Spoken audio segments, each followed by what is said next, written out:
Start tonight with a fast-moving storm system moving through parts of the Midwest tonight. Some areas have seen snow this weekend, others rain, and thunderstorms are expected for the week ahead. And take a look at this video from Rochester, Minnesota. They got snow this weekend, as well as parts of Iowa and Wisconsin. Chicago got nearly 3 inches of snow on Saturday. And right here in Central Ohio, we're expecting a very active week of weather ahead, including storms. Rachel is tracking it all for us tonight. We're also getting plenty of local reaction to this tragedy on this Sunday as members of churches across the city celebrate this Easter season. They're also now mourning the lives lost in these attacks. Today, we sat one-on-one with the new Bishop of Columbus, Robert Brennan. Tonight, he's giving a message of hope to the faithful. Columbus firefighters honoring their Firefighter of the Year. All of it a part of the special awards dinner for the fire service in Columbus and Franklin County. Jeff Reddick is live tonight at the Columbus Fire Station 67. And Jeff, firefighters are certainly proud. The local nonprofit stepping up in a big way to help a group of vets in need. Volunteers out today rehabbing the American Legion post in Grove City. Organizers say the effort was a great way to give back. A Columbus native was actually about a mile from some of those explosions. Tonight, he tells us that he feels lucky to be alive. Alexis Moberger continues our team coverage. Family and friends in Madison County saying goodbye to a mother and daughter violently killed in a shooting this week. Both killed in the driveway of their home. Tonight, loved ones gathered there to remember them both. Jeff Reddick was also there. He's live for us in the newsroom. Jeff, this was certainly an emotional time for many of those folks there tonight. A Columbus woman still recovering after crawling out of her Linden home to escape a fire. And she did it all with only one leg. Alexis Moberger with more on this woman's will to survive. Right now, we know 1 woman is dead and 3 other people hurt. All of this happening during the Passover holiday. We've got local and national reaction tonight. Jeff Reddick live in the newsroom for us tonight. And Jeff, this is certainly rocking many in the Jewish community tonight. Unfortunately, there are still plenty of drivers on the road simply ignoring their responsibilities. I spoke with one woman who learned that the hard way. I mean, she snapped my radiator, she snapped the serpentine belt, she tore the front end off. Like, my car is useless at this point. Amber Vogt none too happy for good reason. I went to a body shop and told them all the damage, showed them pictures, and they said I'm looking at it like 15 grand to get it fixed. Out of a car. It bent up the hood and like pushed my front end sideways. And out of luck after being hit by an uninsured driver. Yeah. These pics of her car totaled in a scrapyard. I've put so much money into that car. And I think that's what frustrates me more, is that I put so much money into that car and then now I'm screwed. Ed Conley with AAA says although drivers here in Ohio must carry liability coverage, at the very least, the stats point to an alarming number of uninsured drivers. You know, unfortunately here in Ohio, even though insurance is a requirement, still about 1 in every 8 vehicles that you pass on the road will not have insurance. Conley stresses there are a few important things to remember if you're ever in a wreck with an uninsured driver. Call police ASAP and get a report. Don't accept money. You never know the total amount of damage to your vehicle. And gather as many details about the driver as you can, including pictures of their car. If you don't have insurance, don't go out there. Because if you end up with an accident and you end up damaging someone's vehicle or hurting them personally, it can stick with you for a really long time. I contacted the tow yard and it's already up to like $200 to get my car out, and I don't have that. For now, Vogt without reliable transportation, certainly upset about this entire situation. I feel like people that don't have insurance just shouldn't drive. Like, if you can't afford insurance, even bare minimum, don't drive. And something to keep in mind tonight, if you are caught driving without insurance right here in Ohio, you will face some pretty stiff penalties, including having your license and your registration suspended. Reporting live in studio tonight, Rodney Dunigan, 6 on your side. There's still a lot of confusion tonight about exactly what happened. Tyler Davis is simply gone without a trace. Now, this case is starting to get a lot more attention. A website and Facebook page have gone up discussing this disappearance, and a group was actually back out in that area today searching for him. And then we definitely want to get flyers to 31. The search continuing today for Tyler Davis. Volunteers out in the rain, passing out flyers, trying to keep attention on the missing persons case. But we're just trying to keep the word out there. Lisa Adams organizing this effort. He didn't just vanish. He's somewhere. Somebody knows something. The 29-year-old husband and father was last seen near the Hilton Easton Town Center February 24th. Davis and his wife Brittany were in in town from Wilmington, Ohio to celebrate her birthday. But in the early morning hours, she says Tyler and a friend who joined them for the evening went for a walk. The friend came back. Her husband never did. It's just really scary because there are so many people that go missing and they just vanish without a trace, and it's just really, it's confusing because there's no answers. Davis sat with us just this week, emotional, pleading for any information. At this point, no cell phone use, no activity with his bank account. And it's just really frustrating that we still don't have any type of answers or clues to where we should go next, and trying to do everything we can to get him home to us. Columbus police investigating the case that's gaining more attention. A website, Bring Tyler Davis Home, now devoted to developments, along with a Facebook page, members sharing details. The case even garnering the attention of national media. People out here searching, people passing out flyers. Family, friends, and supporters simply hoping for Tyler's safe return. We've got to keep it out there until somebody finds out, where's Tyler? We got to bring him home.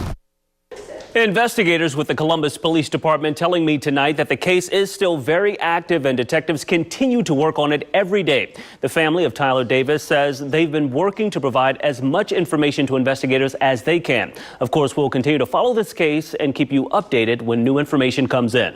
Reporting live in studio tonight, Rodney Dunigan, ABC 6 News. Bob, it certainly is. And that report that was released today, Franklin County got an F, meaning folks with asthma or any other breathing condition could be in serious trouble. Traffic not the only big issue across Franklin County. Air quality as well. You'll see these alert signs on the interstate on the most serious of days.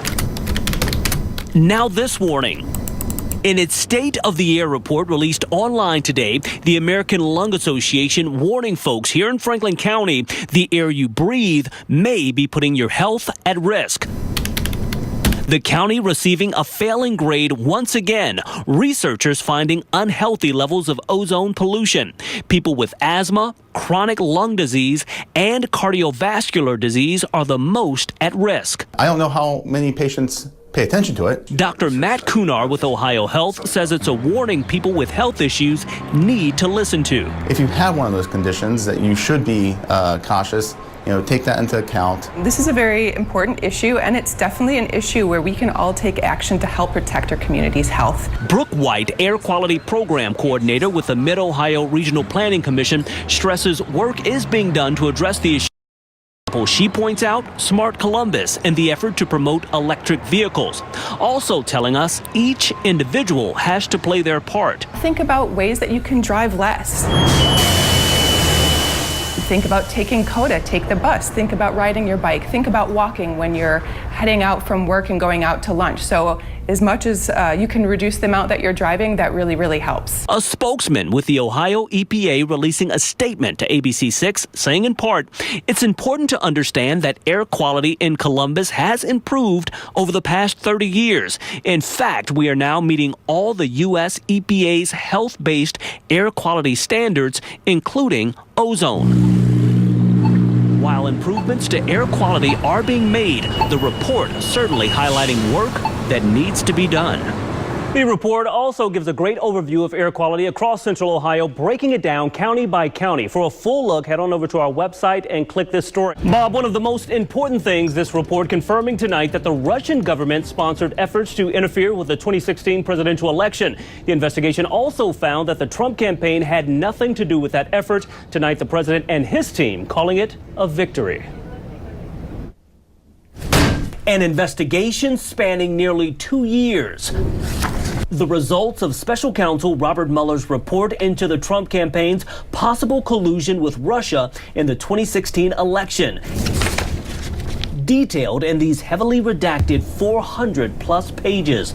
The latest move in this political game of chess. Attorney General Bill Barr saying parts blacked out to protect grand jury information and other investigations. In a press conference this morning, Barr essentially doubling down on his assessment that the investigation fell short of providing evidence that shows criminal wrongdoing by the president. But thanks to the special counsel's thorough investigation, we now know that the Russian operatives who perpetrated these schemes did not have the cooperation of President Trump or the Trump campaign. President Trump's legal team releasing a statement following the report's release, saying in part, the results of the investigation are a total victory for the president. The report underscores what we have argued from the very beginning. There was no collusion, there was no obstruction.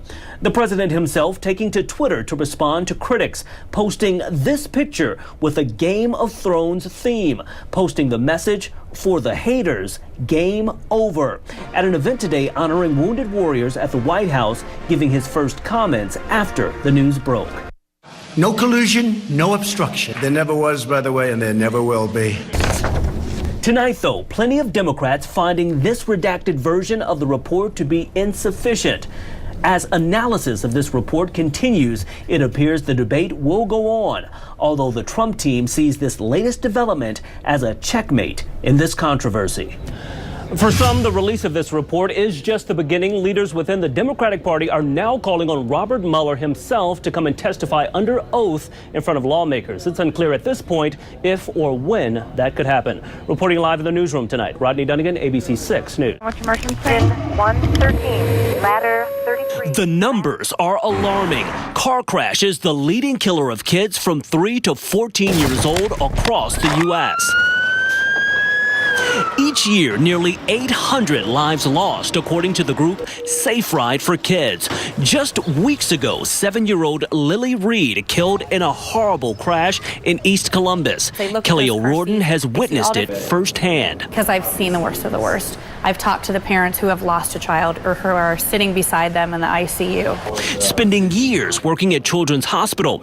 In many of those cases, proper restraints or a car seat would have made all the difference. And we want to make sure that we're doing our part to really educate these families because it's frightening. The harnesses go up and over the shoulders. O'Riordan now leading an intense AAA training program. This group gathering this week at the Worthington Fire Department for a unique certification process. So this is a child passenger safety checklist. They'll be teaching parents important skills. It is very loose. So you shouldn't be able to move it more than an inch. A lesson I needed myself. The seatbelt is not locked. So this is a really common mistake. With a little one on the way in just weeks. Pull and feed it in. Pull and feed it in, and we push down and back.